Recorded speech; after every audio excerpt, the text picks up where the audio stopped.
Honor, Mr. President, sa huli pong itong latest nasa 6,350 na per session. Per session? Ang Dati po binabasa, nasa 3,000 lang eh. Pero Per session o per cycle? Per session? Per session, Your Honor, Mr. President. So one day? 6,000? 6,350. So how can the... kaya ko po tinatanong, Mr. President, may palagay po ako ng pinagbasihan po ninyo ng inyong sagot, Mr. President, Your Honor, ay itong nakuha ko pong post dito sa social media. Ito babasahin ko lang po sapagkat nakuha ko lang po. Marcos Legacy. Dialysis, sagot na ni PBBM sa pamamagitan ng PhilHealth. Lahat tayo ay miyembro at kabahagi nito.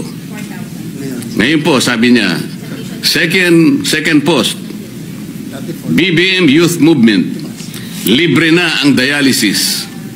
Sa halagang 6,350 bawat hemodialysis session, sagot ng PhilHealth hanggang 156 sessions sa buong taon.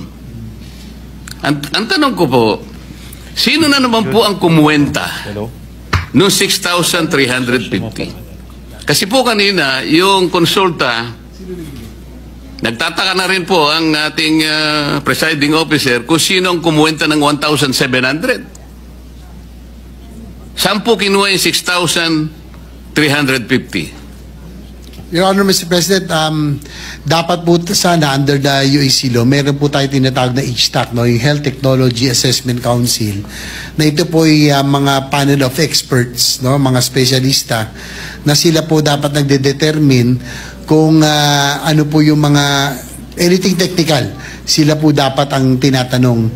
So siguro yan ang dapat natin malaman din kung sakaling magkaroon ng budget hearings o anumang hearings na nandito po ang PhilHealth, kung paano ho nila nakuha yung pong amount na 6,350 per session. Dahil ang pagkakaalam ko kamakailan dati ay nasa 4,000 pesos lamang per session.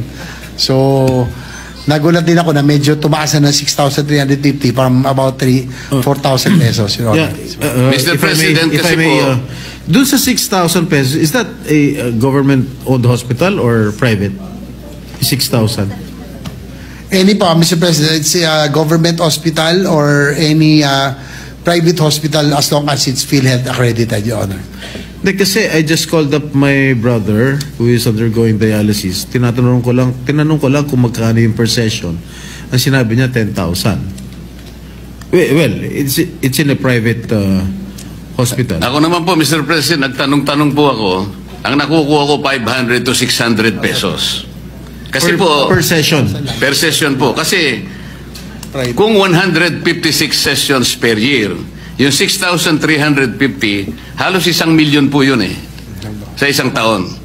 Ang budget po ng PhilHealth sa dialysis is 20 billion. Sa mga katwid, kung ito po ang batayan na halaga, 6,350, 20,000 patients lang po ang kakasa sa 20 billion.